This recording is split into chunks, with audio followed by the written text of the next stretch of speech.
If you're listening to this podcast, it means you're hungry. Hungry for change, hungry for growth, and ready to have a major breakthrough in your business.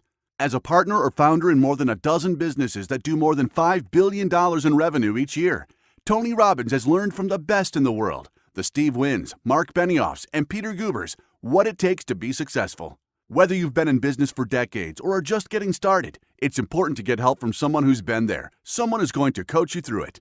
That's why Tony is offering a free one-on-one business strategy session from one of his top business strategists, a $600 value. Completely free, no strings attached.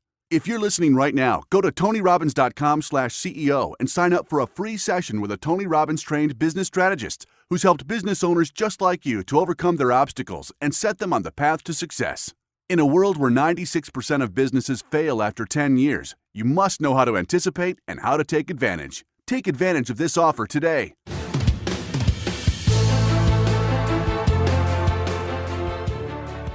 Welcome to the Tony Robbins Podcast. I'm your host, Anna Jorg. In this special episode, we are giving you unique access into one of the most exclusive mastermind groups in the world, Joe Polish's Genius Network. Each year, marketing expert Joe Polish brings some of the most skilled, focused, and brilliant minds in the world, where they delve into a vast array of topics that are overlooked and underappreciated by even some of the most astute business people. When he brought Tony Robbins and Peter Diamandis together to share their wisdom and knowledge about what it takes to achieve true greatness and absolute fulfillment, it made for one of the most powerful, provocative interviews of all time. It's a must-listen for entrepreneurs and seasoned business owners alike.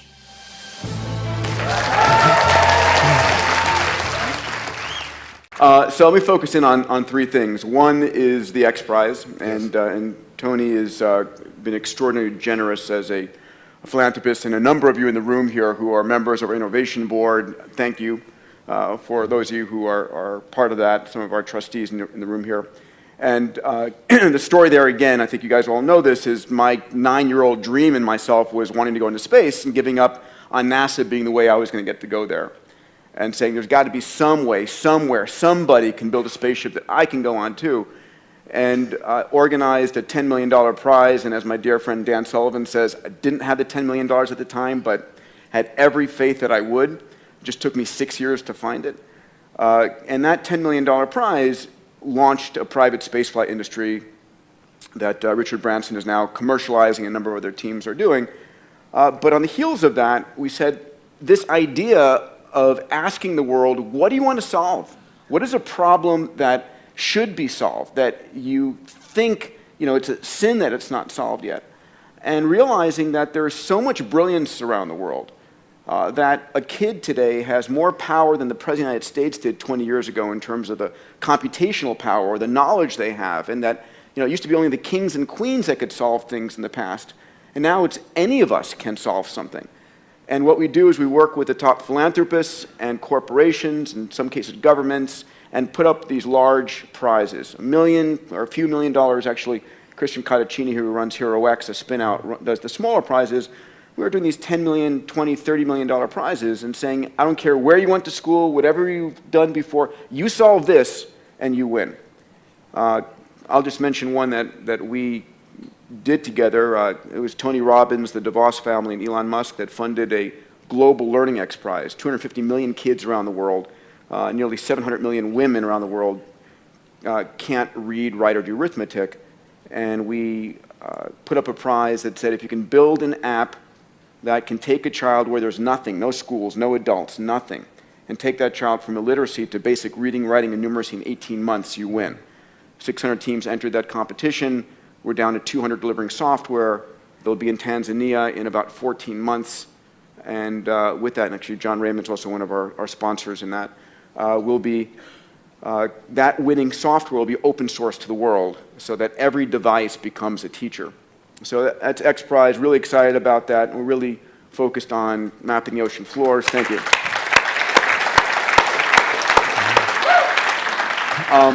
With my dear friend Eric Anderson in the back here, co-founded Planetary Resources. And the concept here is that we think of things as scarce on Earth.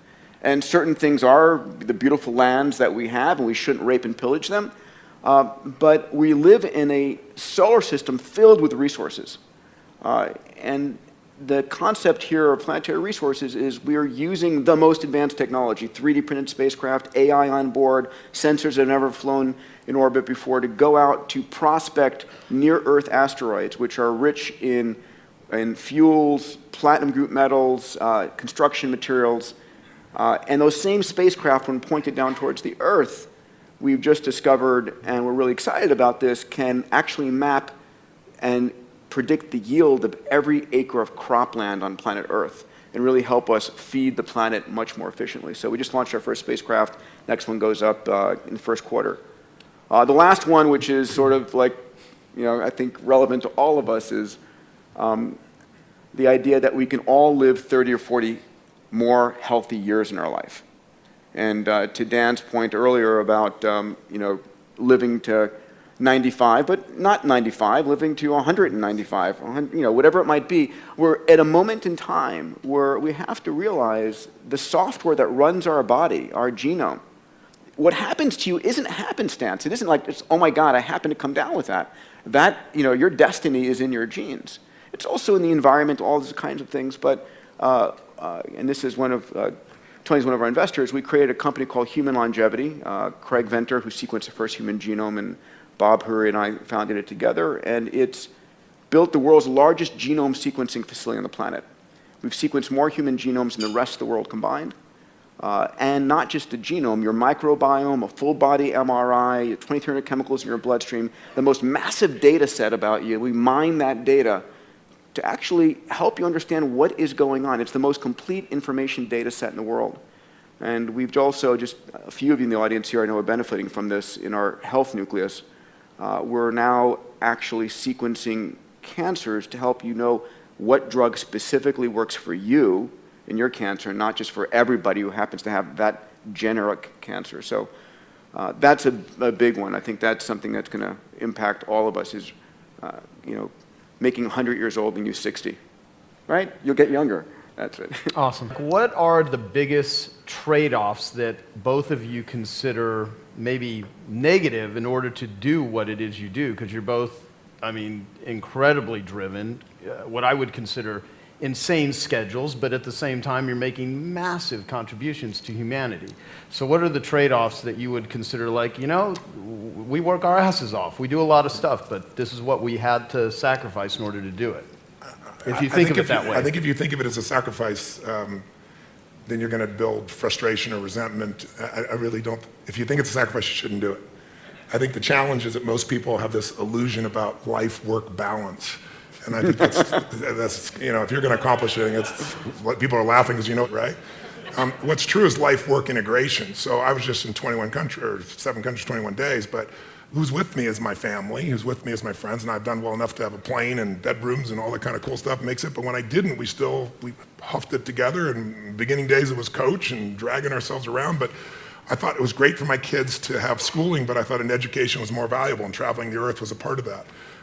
But we're in the middle of this crazy schedule, but it's not work, it's a mission. When it's work, it's that. I always ask people, I said, how would you describe what you do? And people, I say, is it work, is it career, or is it mission?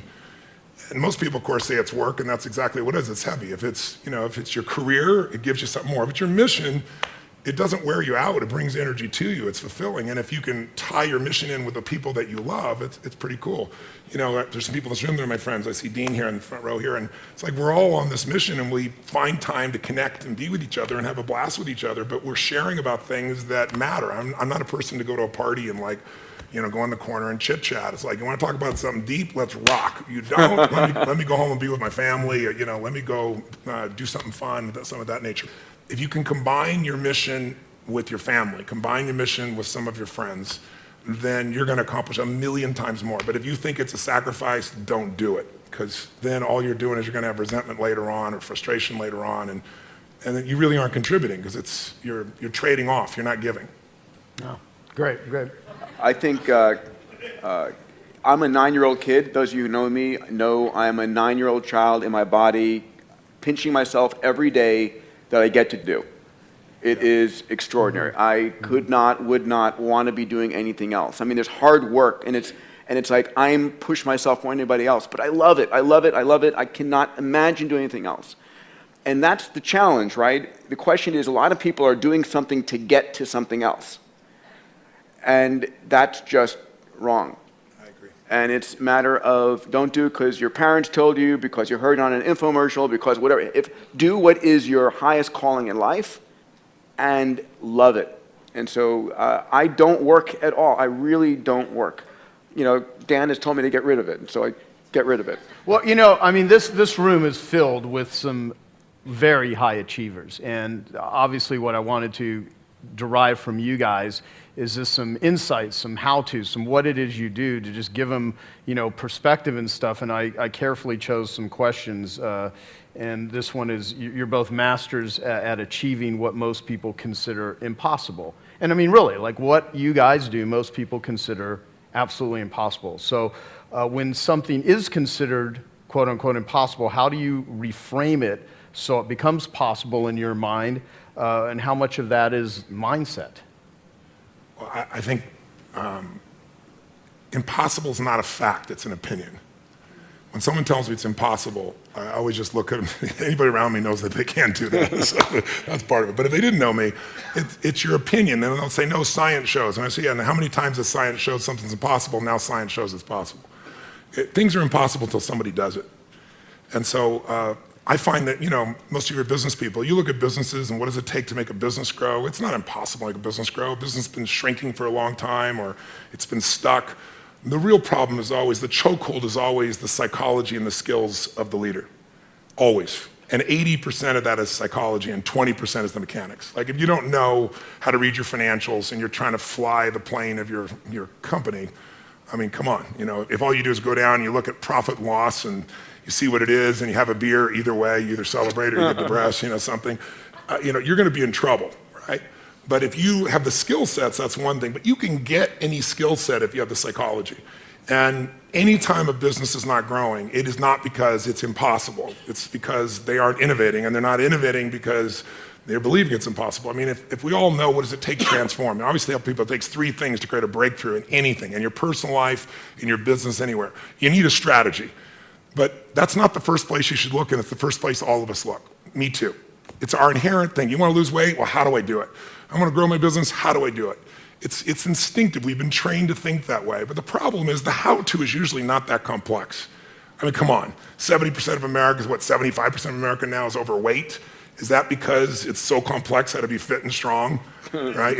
Only the 1% know the answers. They hide it from you. You have to work your ass off to not hear what it takes, right?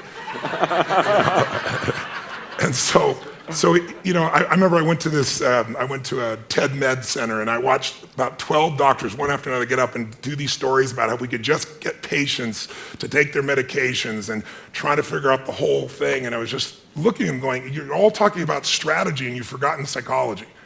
Because strategy is wonderful. I'm a strategist. I spent my whole life figuring out strategies. As we both know, a strategy could save you a decade, right? In business, strategy could save you, it could make the difference between success and failure.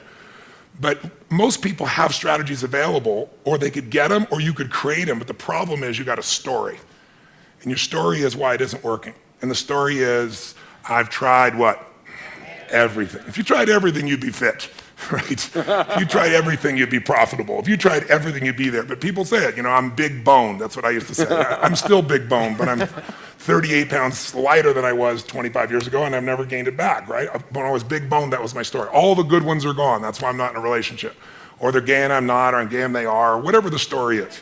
There's always a story. And what I tell people is, if you can just divorce the story of your limitation and marry the truth of your unlimited capacity, then the whole game changes. But it's hard to do that because when you're in your story, you don't even realize it.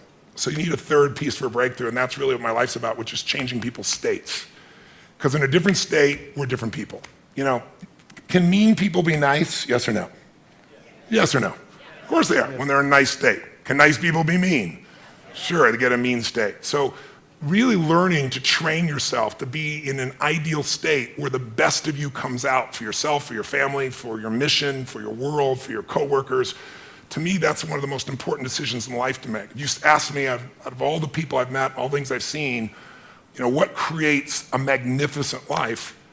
Everybody has goals and dreams that are different. Some people want picket fence. Some want to make $1 billion. Some, want to have this huge breakthrough in technology. Some people want to write beautiful poetry. Whatever is right for people is what I want them for themselves. I don't want them to be like me or you or anybody else. I want them to have their dream. But to have it, you need 2 skills. You need, number 1, to have the science of achievement. It's a science. You have to know how to take your vision and make it real. And most of the people in this room have already figured that out. And this guy sure as hell has, and you have, and I have. So most of us know, and we can all refine our skills in that area. But we know how to take what we dream about, make it real. And if you don't, you can learn from somebody who does. The simplest thing is get crazily hungry for something. We all know when you get so hungry, so desirous, your brain starts coming up with answers. And then it's massive action, but effective execution, which is all modeling, which is, I assume, what this is about. Find the best example, compress the time. Let someone else take 20 years to figure it out. You do it in 2 weeks or 2 months or whatever the period is. We should all be standing on the shoulders of the people around us instead of reinventing the wheel. And then there's this thing called grace. If you work your ass off, you're totally focused, you're trying to serve something larger than yourself, and you really are executing what works, you need a little grace. You might want to call it luck if you prefer, God, the universe, but it's there. And we can all achieve. But I think the more important skill, if you ask me, is to have an extraordinary life is the art of fulfillment. And it's an art. It's not a science. Because there's a science to making money. I don't care who you are. If you do certain things, you're going to have too much financial stress. You do other things, you're going to have an abundance. There's a science. There's a science to your body. Everyone here is biochemically different genome, but there's certain fundamental patterns that if you and I follow them, you're going to have tons of energy, you're going to feel good. If you break them, you're going to pay the price and have low energy or disease. But fulfillment is an art. What's going to fulfill you is different than the other person next to you. You're not going to learn that from anybody else. And you got to find it, because success without fulfillment is the ultimate failure.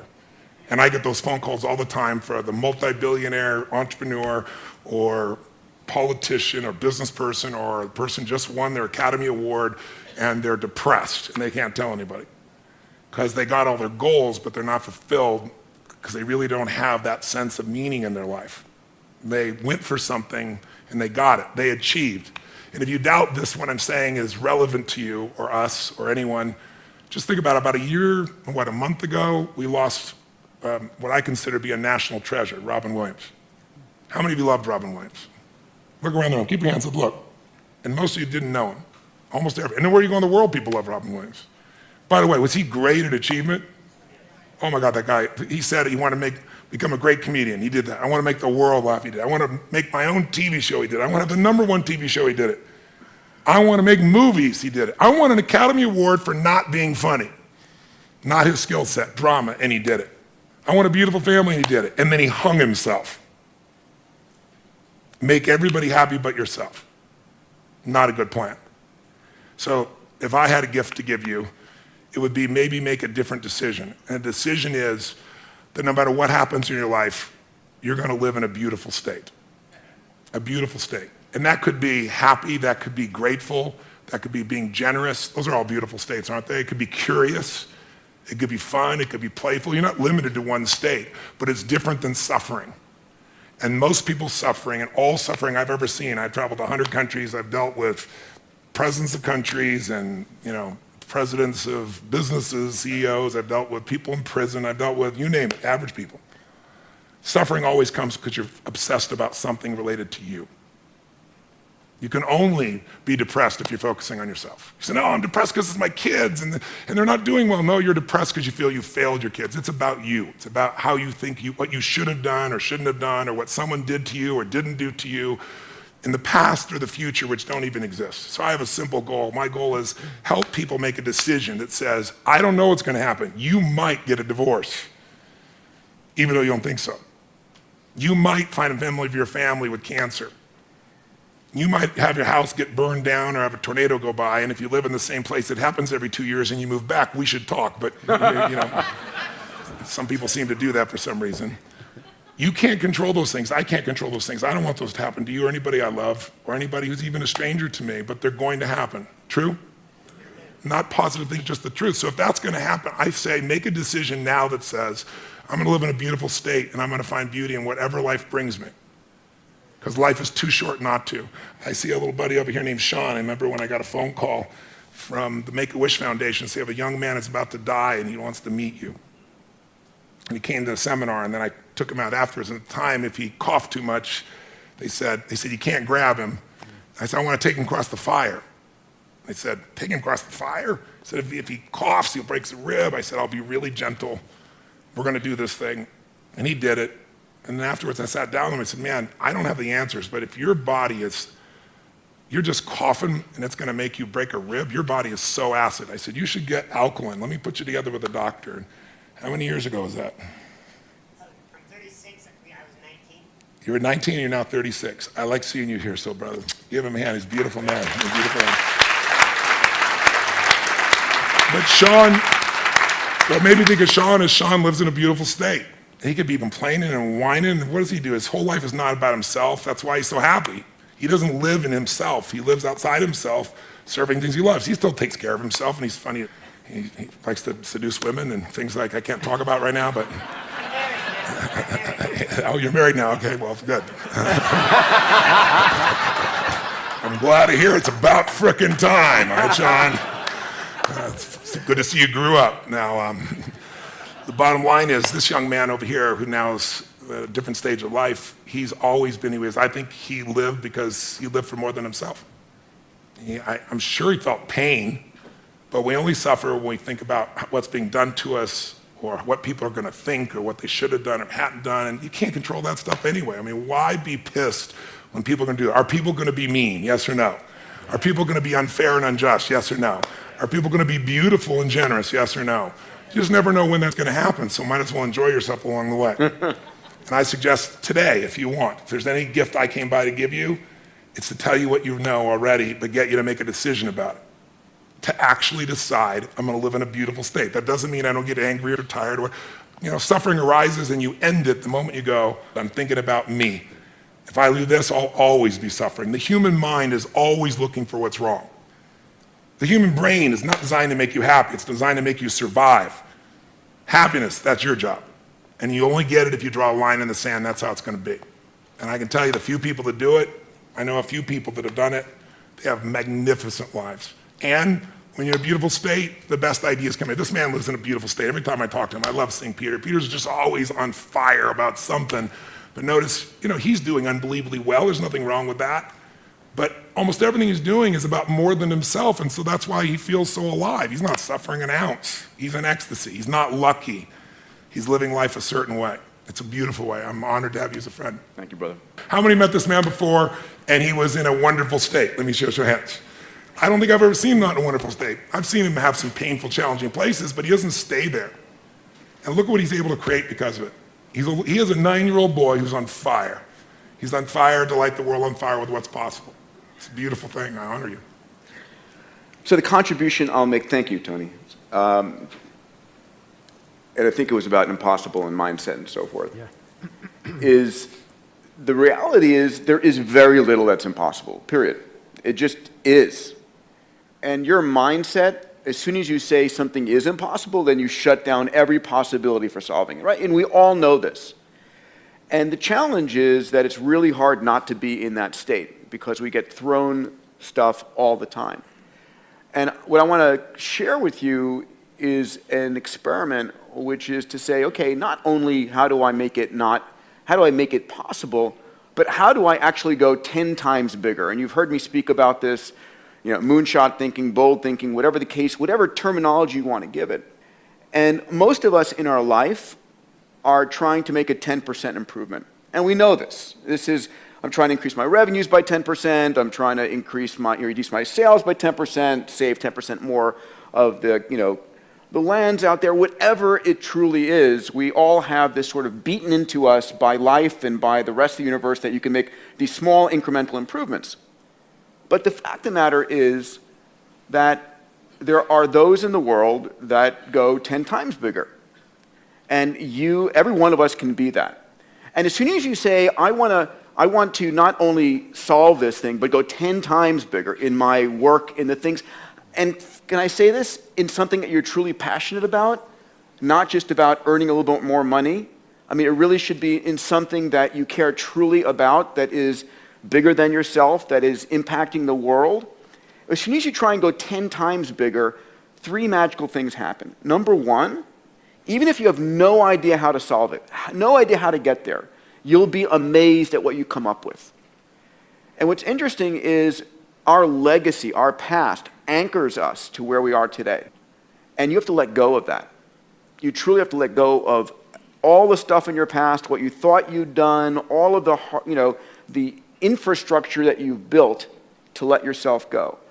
When Elon Musk built Tesla, the reason Tesla was such an amazingly better car is he didn't have 100 years of Detroit to hold on to. He started with a clean sheet of paper and imagine what could be. The second thing is when you try and go 10 times bigger versus 10% bigger, it's 100 times the value proposition. And it's never 100 times more expensive or 100 times harder. And so you get this increased capability. And then the third thing is when you try and go 10 times bigger, to solve a problem 10 times bigger, you've got to reinvent stuff. You have to actually go and figure out, okay, I have no idea how I'm going to solve that, but you're going to start to reinvent things. So when Eric and I were working on asteroid mining, we had to reinvent. We had to have so much computational power on board the spacecraft. We had to come up with brand new sensors and hyperspectral and midwave IR that didn't exist, had never been licensed, because these spacecraft were going to be operating at 200 million miles away, and that forced us to come up with new kinds of capabilities that were not currently possible. And you'll be amazed what those capabilities that you create in your business, in your life, enable you to do. And so there's this massive benefit, this payoff, this dividend that comes from expanding your mind and not being anchored to the past. And so I think that there are very few things that are truly impossible. I think that impossible is a state of mind. And I'll say one other thing. The people in your life are part of that anchoring. And so how do you anchor yourself with a new set of people? Right? I'm looking at my dear friend Naveen Jain here, with whom we've opened up X Prize India and are really working on solving women's and girls' issues in India and providing abundant drinking water in India. So how do you surround yourself with amazing people who live in the state of anything is possible? I'm blessed at X Prize, at Singularity University, at HLI and PRI. I live that constantly. And so how do you do that? Where are you doing that? What is your nothing is impossible community? Here. It is truly here. And so that's really critically important, because once you get into that mindset, then you start freeing yourself from that you tell yourself and people tell you. Because we are living in a world where constant, amazing miracles happen. The other thing, because I'll put my commercial into this, stop watching the news. Stop watching the news. You could not pay me enough to have the Crisis News Network or the Constantly Negative News Network, whatever you call CNN, pollute my mind.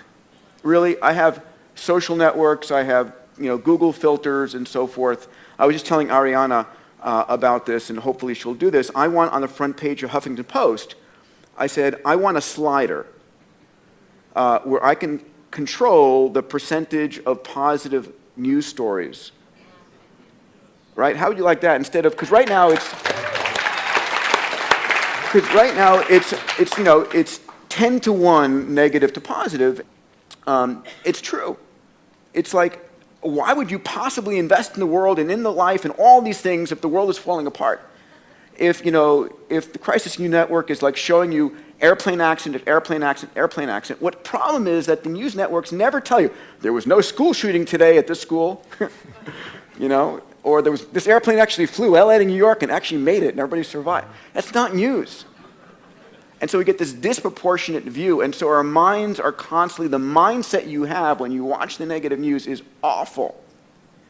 Not that it's not going on. It's not that there's this amazing hardship and lives that are on the precipice of hunger and death around the world.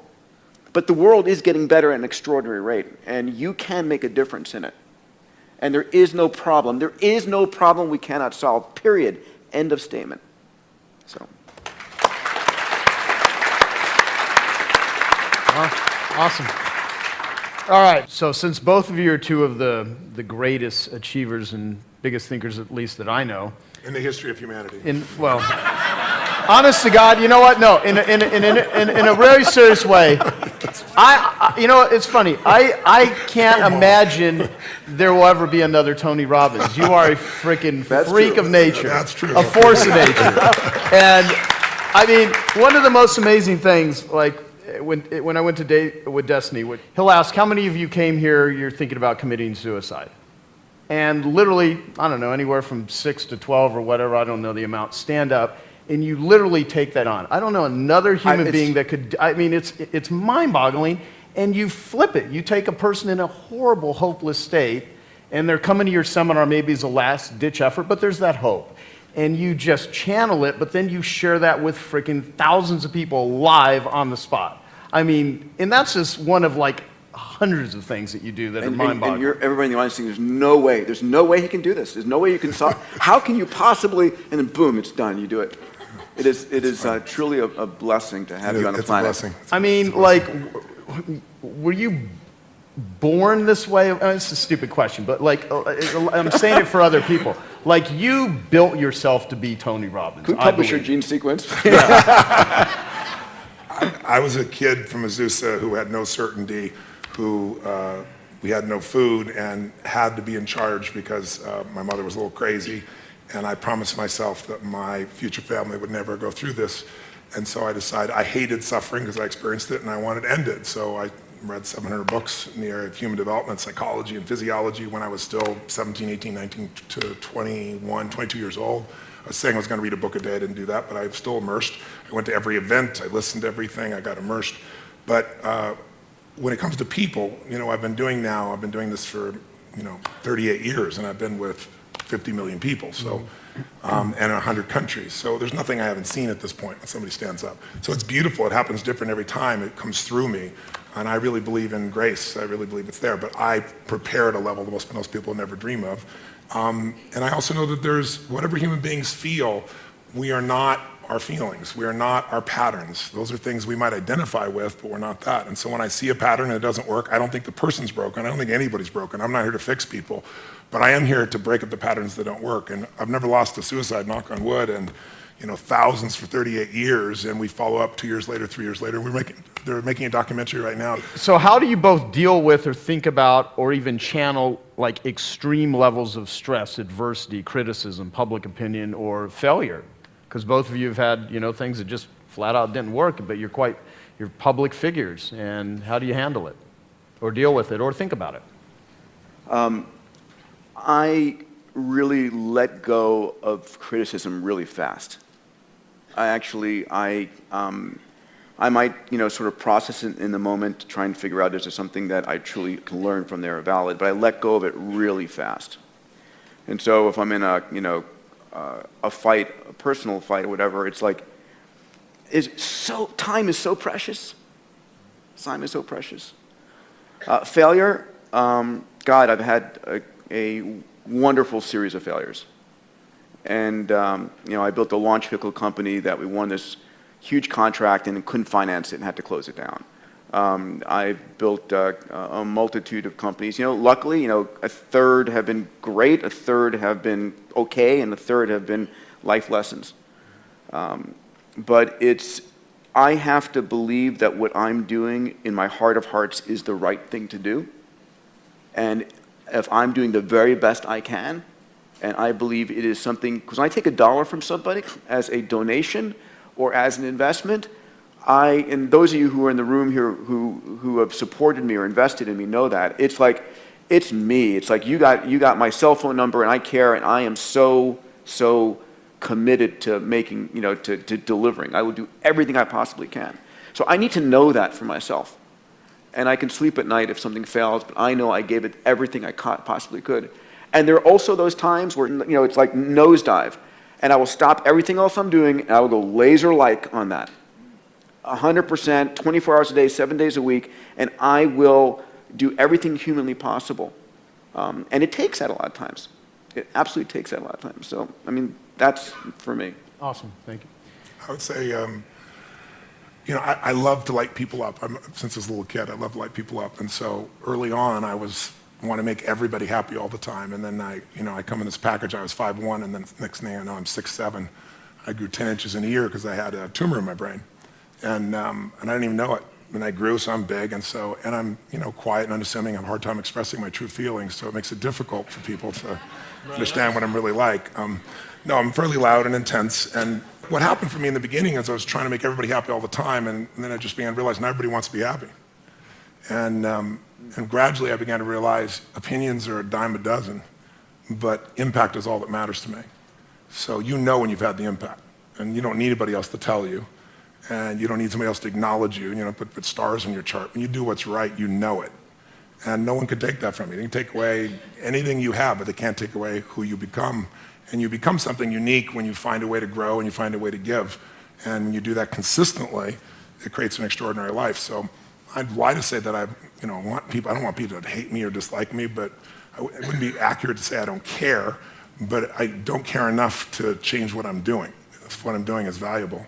And I think that as far as failure is concerned, oh my God, there's so many failures, but I just don't hold it that way. And it's not a technique or being positive, it's just being intelligent.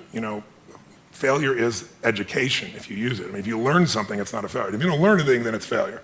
But if you learn something, how many of you in this room have had something happen in your life that was horrific? You hated it. You'd never want to go through it again. You never want somebody you care about to go through it. But looking back on it 5, 10 years later, you say, I'm so glad I went through that because it made me so much stronger or so much smarter or maybe care so much more. Who can relate? I'm curious, right? So if that's true, then why not adopt the philosophy that life is not happening to me, it's happening for me. And that everything's happening for me, even what I thought was failure. And now my job is to figure out where's the benefit and use it for greater good. So I could probably list unlimited failures, but I would be insincere because I don't really look at them as failure, and that's not because I'm positive, it's just because I work my ass off to figure out what can I learn from that, how can I use that, and I'd like to make people happy, but I've also learned in business, I fire customers. I don't need them. It's a privilege to do business with us because we will more than deliver times 10. And so I teach my team, and it's so rare we have to do it anymore, but you fire a customer and you say, listen, we're not going to be able to meet your needs clearly because are there people out there that no matter what you do, they're going to be unhappy, yes or no? But why are you doing business with them and taking the life energy of your organization from it? I get rid of them so fast, and then they always want back in, and I never let them back, never. And then when they become a public hanging and other people go, well, this is how you play here. Because in the world of the internet, we've lost any form of kindness. People say things that are the most harsh, horrific thing, the stuff people write. And all it is people who feel insignificant, who would never have the guts to say something to your face, but we've created an environment where it's tolerated. And so I think reversing that is really important. You have to define your environment, your business, your world, your family, because we all get what we tolerate. I won't tolerate it. I'll give my soul to a stranger, but I won't tolerate somebody being abusive to any member of my team or to people in my audience, or to me, certainly not to my family. And you get what you tolerate, you gotta decide. And you also get what you tolerate in yourself.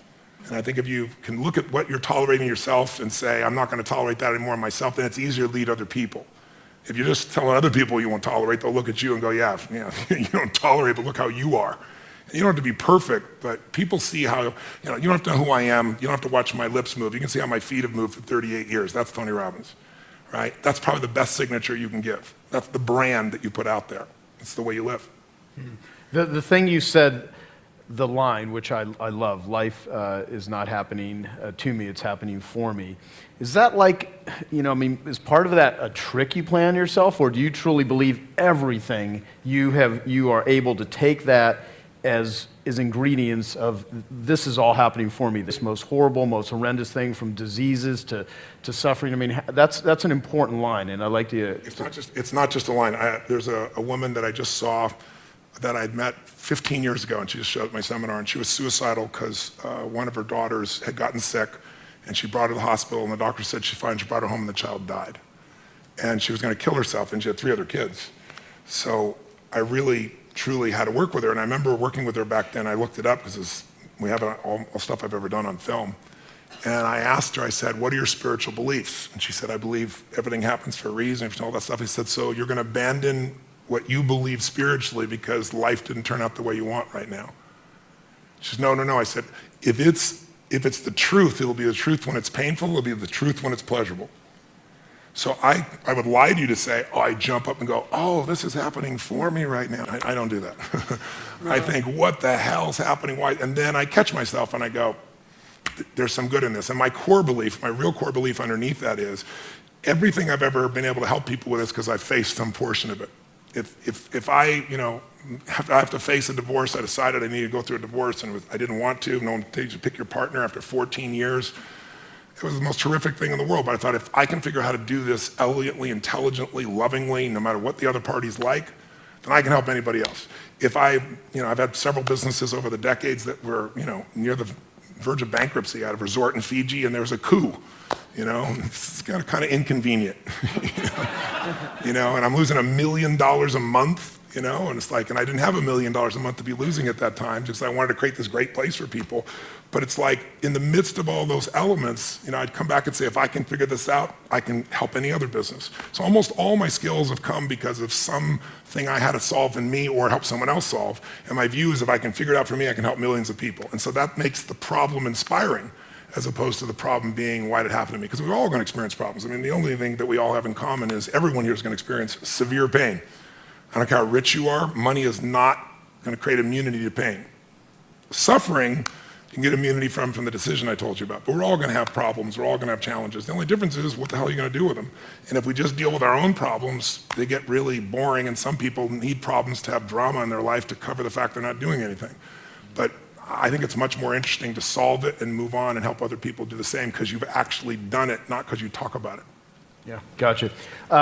What I love is Robin Sharma, who we did a call with. He's in the room. He has this thing, the 5 a.m. Club. A guy named Hal Elrod wrote a book of Miracle Morning. You do priming in the morning. I'd love to hear what you guys feel are your best rituals, or what it is that you are doing that just massively impacts you to be as effective as both of you are. If there's something simple or something that you just do that makes your life work, starting to be it a morning ritual or just anything that people here could do. Does watching cartoons with my kids at 7 a.m. count? No, that may be accurate. It's for me, it's anchored in my desiring to make the impossible stuff I set out happen, right? It's anchored in this infinity challenge. I'm never bored. These problems I've taken on with an amazing group of people are all sort of infinite, and there's no getting there. So for me, they're my guiding stars. So it's like, okay, what am I going to do right now to move the game forward this day? I wish I could say I was a great meditator or yoga person or so forth, and that will come, but not right now. For me, it's just it's dedication to the child inside me and what I care deeply about, which is making these succeed. And ultimately, it's trying to be clear about what I'm enjoying doing, right? It's surfing the stuff I love versus, this is work. I'm probably not good at this work. Who else can I find that can do it? And doing the stuff that I truly love better, and doing more of that. There's nothing sophisticated there. Tony, what do you got? Well, I think anyone who succeeds has something that they aspire to. There's a mission, there's a direction, there's a desire, and they bring it up regularly. And you do that, even though you say you don't do it in a sophisticated way. Attacking the human genome and figuring out how to get meteors to feed you what you need is a fairly large vision, somewhat sophisticated. Mine's really simple. Mine's simple is I believe that the body is the place that drives the mind the fastest.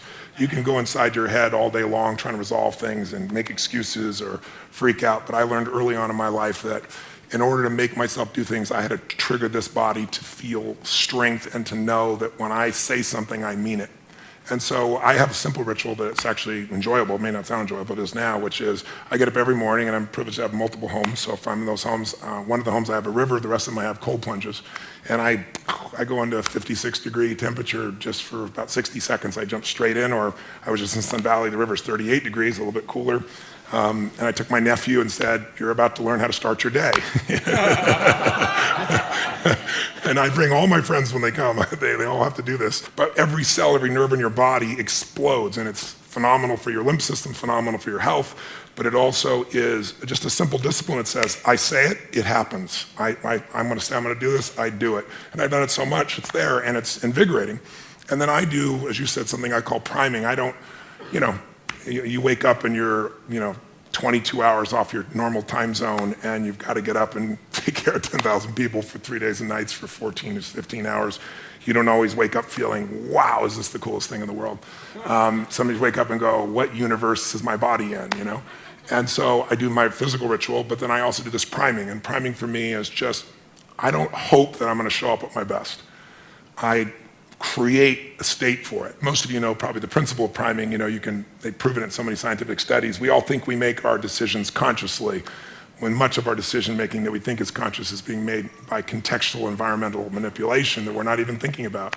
On one study, they took some people and they hired actors that would go to 100 people, and they'd walk up to you, and they were trained to do the exact same look, same expression, and they'd say, would you hold this? They hand you a coffee cup, and they reach in their pocket and grab their phone, put them back, say, thank you very much. They just kind of assume the action. And they would do it the same way, same facial expression. 100 people one way, 100 people other. And what was the only difference? Cold iced coffee versus hot coffee. An hour later, they come back with some people, different people, who've got little caps on. They're saying, listen, we'll give you $10 if you'll give us 2 minutes. If you read this 3-paragraph story and give us 2 question answers.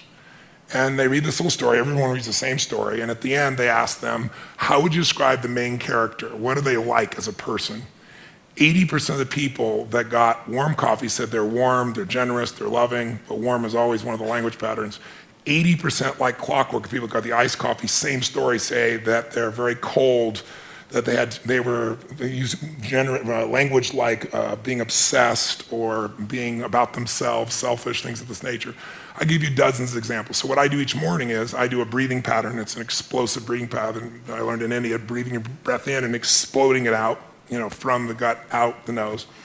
And I do that 3 sets of 10, pause, 3 sets of 10, pause, 3 sets of 10. So it alters my state. And then I just do 3 things for 10 minutes because I have this deal with myself. If you don't have 10 minutes for yourself, you don't have a life. Who's with me on this? So I said, you know what? I don't need to have 20-minute, 30-minute, 40-minute meditations. I want 10 minutes, and I don't know. I need to meditate. I don't know if I'm going to meditate. To not think. I don't know too many people can do that, and I don't even know that I want to not frickin' think.